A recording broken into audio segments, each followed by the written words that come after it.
জীবন দিতে প্রস্তুত আছেন কিনা? আপনারা কি ইসরায়েলকে ভয় পান? আপনারা কি বুলেটকে ভয় পান? আমরা একমাত্র শুধু আল্লাহকে ভয় পাই।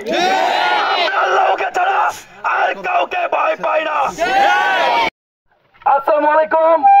আমার গাবরা ইউনিয়নের সকল মুসলমানদের জানাই আন্তরিক সালাম এবং শুভেচ্ছা।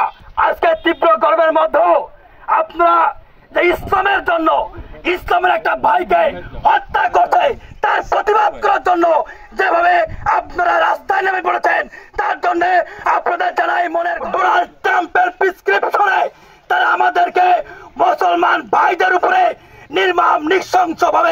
নির্মমভাবে হত্যাযজ্ঞ চালাচ্ছে, যা কিনা মানবাধিকার লঙ্ঘনের একটা খুব খারাপ একটা অবস্থা। আপনারা দেখেছেন ছোট শিশুগুলো, আমি কালকে রাতে একটা ভিডিও দেখেছি, ছোট ছোট বাচ্চাগুলো তাদের দেহ থেকে হাত পা আলাদা হয়ে যাচ্ছে। গ্রেনেডের বিস্ফোরণে তাদের দেহগুলা সেই আকাশে উঠে যাচ্ছে। মনে হচ্ছে যে পাখি যেভাবে গুলি করে হত্যা করে মানুষকে হত্যা করা হয়, ঠিক তেমনি এই ইসরায়েলের দোসরেরা আমাদের মুসলমান ভাইদেরকে হত্যা করছে।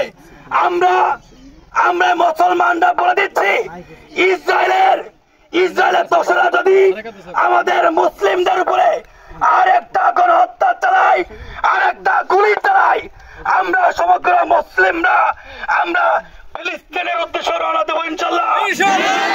আপনারা জীবন দিতে প্রস্তুত আছেন কিনা? আপনারা কি ইসরায়েলকে ভয় পান? আপনারা কি বুলেটকে ভয় পান? আমরা একমাত্র শুধু আল্লাহকে ভয় পাই। আমরা আল্লাহকে ছাড়া আর কাউকে ভয় পাই না।